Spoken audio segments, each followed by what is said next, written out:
by Illinois State head coach Ryan Pedon. Ryan, I got a question for you before we even start anything here. Yep. Do you have your cough drops? Are you prepared just in case your voice might actually get a little bit scratchy here?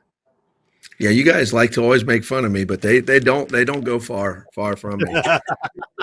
We do. We know you can take it. We know you can take being made fun of. So that's every time I walk into CVS, and I see that bag of cough drops, I'm like, oh yeah, I got to send a picture to What Ryan. you think of me? Yeah, like, dude, awesome. You're a head coach. You're a head coach now. You're making real money. Like, you can't upgrade to the real brand, the Ludens. Like, no, that's a little. It's like I said last year. That's a little too bougie for me. So I stick with what works, and CVS brand it's the cheapest, but also my taste buds like the CVS brand for sure. Hey, I got one more before we get into some real basketball stuff here. Let's do the housekeeping with the non-basketball stuff where we can make fun of you first. Yeah. And the first thing, I actually don't want to make fun of you, but I have been told that every contact in your phone has a photo. Is this true? Nah. Who's giving you this information here, man? I'm a little bit of an organizational freak, and I some of that I battled with myself. Like when I add a contact nowadays, I got to put a nice picture in there, and I like when the picture pops up on the screen. Can we see the picture right now of Rob Doster? Is there a picture of Rob Doster in there? I'm not sure if there is. I cannot remember. I'm not sure. Doster, damn. Now I feel really bad. Not important enough. I'm not even everybody but Doster. No. Everybody but Doster has a picture in their phone. In his phone. No. I'm not even saved in his phone. That's what it is. It's the number just pops up, and he's got to scroll back in the text chat to see who it is. Is that what it is? No, you've been in there since like 2007, Doster, and so a lot of times just the newer ones. It's more of a recency bias here. The newer ones get the photos, and that's a good point though. I got to get you guys in there. Then it's like you're part of the family. My photo is just a cough drop. That's all it is. That'll be good. That'll be good. All right, let's talk about your team because I think you guys have a chance to have a really, really good season. It's going to be a really, really fun year for Redbirds fans because you have, about as much returning as you possibly could ask for when it comes to, roster continuity and bringing back pieces. Johnny Kinzinger is back.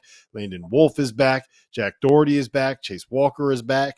And the guy that I'm most excited to see, Bowden Skungberg, is healthy. Yeah. What can you tell us before we get into those other guys? What have you seen from Bowden, and what can fans expect to see out of him this year? Because he was the guy when he committed last summer. He was the one we were like, "Ooh, that's going to be." Yeah. Fun. Well, when we took Bowden, that was a big one for us, and it was a big slot. Our roster needed scoring. Bowden's a 1,000-point scorer.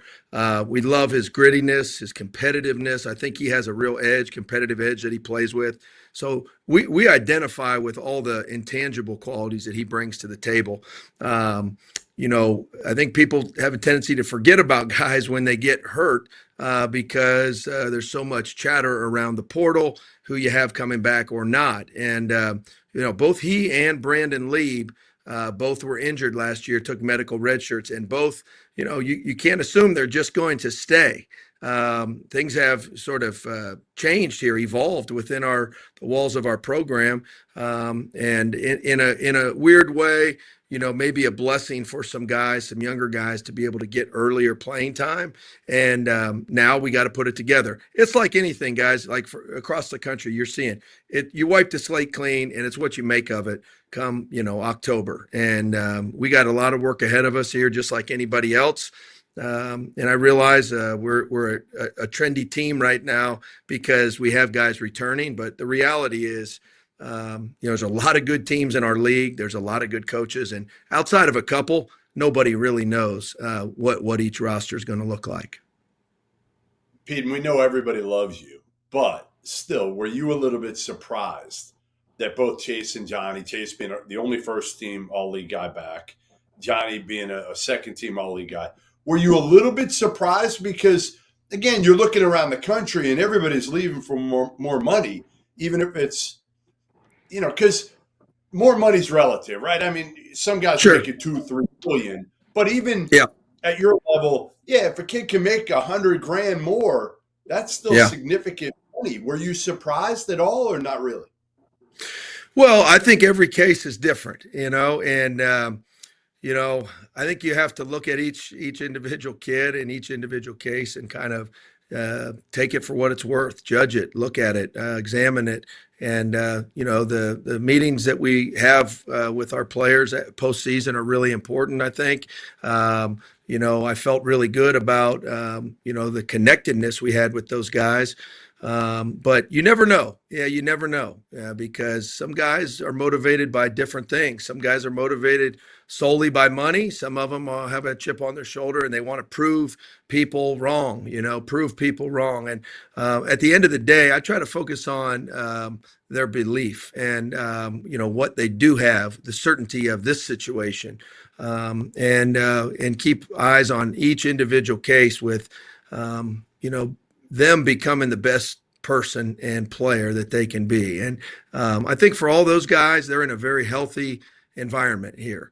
And I'm sure there's a lot of healthy environments across the country where guys didn't stay. So feel really fortunate. At the end of the day, we've got a handful of guys that could have made a lot more money probably somewhere else, but we were fortunate. We were lucky, and I give all credit to the young man. It's the young men and the staff that we have here, the ecosystem, so to speak, that they have on a day-to-day basis. I think kids know when they're in a good, healthy environment, when they're getting better, and I think there's some error here that we feel like we're doing something special, and we're on the verge of doing something special. So, like I said, got a lot of work ahead of us, fellas, but excited to have this core group back for sure. So the one place where you did have to go out and find someone in the portals at the point guard spot, you lost Alton Banks, and you bring in Landon Moore, transfer from Butler. What have you seen out of him? What's his impact kind of been? And I feel like if you only have to replace one, the toughest place to have that be is at the point guard spot because of the whole coach on the floor, like everyone knows what a point guard is supposed to be able to do out there. So how is his transition into your program going so far? Yeah, he's a great kid. We recruited him on the first time around after he had left St. Francis, Pennsylvania. He's a local product. We know his family well. His dad's the principal here at the local high school. Great kid, and he wanted to play Big East basketball, and he had an opportunity to do that at Butler. So we were very familiar with him coming into this off season, Rob. So sort of knew what we were potentially getting in him. What we've seen this summer is he's a big, strong, physical, experienced guard. And, he's versatile. I don't look at him only as a point guard. I told him when we recruited him, I'm not sitting here today recruiting you to play the point guard only. I love playing with combo guards. I think the best teams I've ever been a part of, whether that be at Ohio State, our best teams here, the best teams at Butler, and so on. Those teams had multiple guys who you could consider point guard on the floor at the same time. And in this day and age, with the way the game has changed, I think we all know like point guards aren't just setup men anymore. They got to be able to score the ball as well. So he's a guy that we're going to rely on to be one of our very best defenders. I need Landon Moore to be able to get to the paint and create positive outcomes when he gets to the paint.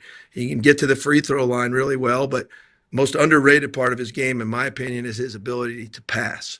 And he has shown all signs of buying into the role and the person that we need him to be. I'm really excited about hopefully this being the best year of his collegiate life. How important is Tai Pence this year? Because he obviously had a great postseason a year ago, got an opportunity, took advantage of it. What have you seen from him in terms of kind of picking up where he left off? Yeah, sure. I think Ty has had an air about him all summer. I think he's a man. He's practiced and prepared like he's a man on a mission. And I think he's, putting himself in position and has put himself in position to have a great fall. And then if he has a great fall, hopefully putting himself in position to have a great winter. When I think about guys I've coached, fellas, over the years that have made jumps, tangible jumps, 95% of the time, you can see that coming in the summertime. You can see what's coming. You can see the look in their eyes. You can see the work ethic. You can see the commitment to their habits and their daily routine. And I'm so excited I'm happy for Tai with the growth he's made already, but I'm excited for what's to come. And I think he's as good of a teammate as I have ever been around in my coaching career. I would say that about him, and I'd say that about a couple of our guys. Landon Wolf's another one that I think these guys are just a cream of the crop in terms of people, players, and teammates. So I'm really excited for Tai Pence. I think he's a huge X factor for our team. It's been kind of a slow build for the program since you took it over, right? You went 6-14, you won 11 games overall. The first year that you were at Illinois State, 15-17 and 23-24, won 9 games in league play. Last year you won 22, and then you went 500 in Missouri Valley play. And you get all of these guys, some of them are players that you recruited as freshmen that are still here as upperclassmen now. And sure, it feels like this is what we expect when we cover college basketball. This is kind of like what the ideal is. And I'm wondering, like, how do you see this kind of coming together in the summer, right? Usually when you have like 9, 10, 11 transfers coming in, these guys are doing all of these team bonding things, and we're going to do escape rooms to try to know each other. And we're going to go on these trips, and we're going to go camping, and we're going to go bowling, and we're going to try to figure out who each other are. Your team already knows who each other is. They've been around each other for some of these guys for years now. Pedon would never get out of an escape room anyway, so he can't do that. Yeah, that's true. I've been to a couple, and those are some of my most frustrating nights of my life. Yeah, those will anger you. But yeah, Rob, to your point, I don't apologize for this. I do have an old school element to how I want to build this program. It's changed even since I took this job in 2022. The score has changed, the goalposts have moved, whatever analogy you want to give. Things have changed, but I will never give in to my convictions, anything other than my convictions. I'll never give in to becoming a pawn to just building a transactional culture. I'm going to fight hard to keep this a developmental program, understanding that we do want to use the portal and utilize the portal to fill specific needs. But every year is different. You might have 2 or 3 guys leave, and maybe they're major contributors one year, and then 2 or 3 guys leave the next, and they were, very, very much role players off the bench. So I think you learn to take each year as it comes. But the mold that I've wanted to build this program in is a little bit old school. It's rooted in my days at Butler. I've been very outspoken saying that experience for me at Butler changed my outlook on coaching in many different ways. And I learned so much there about not just the game, but what's important in this game. And being with Chris Holtman, I'm lucky, man. I've been able to work for some unbelievable bosses in my life. I lean on that a lot. I do. Charlie Coles is a guy I think of every day, and I miss him. Of course, I worked for Jimmy Christian, who I think is an unbelievable coach. Todd Kowalczyk at Toledo, CEO. He's a great program builder. John Gross, I worked for at the University of Illinois, and then of course Chris Holtman. I am thankful, and I try to blend all my experiences into building this program in the mold that I want to build it in, and in a way that fits my personality and my belief system. Well, listen, Coach, it's great to catch up with you. You guys are ranked number 3 in our mid-major top 25 on the field of 68. So no pressure at all. You're just supposed to be right up there with among the best mid-majors in the country. I expect to see you in at least the Sweet 16. That's where I'm setting the bar. 30 wins in the Sweet 16 appearance this year for you. Does that sound good?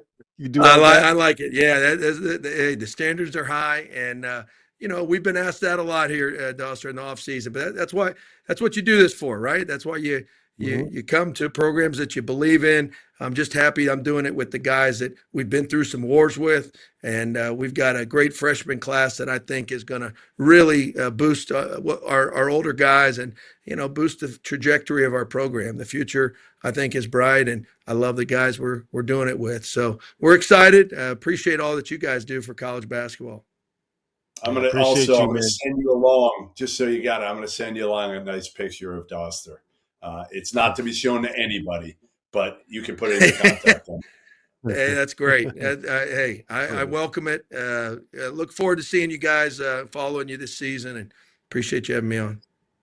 Thanks, Ryan. Thanks for being here, Ryan.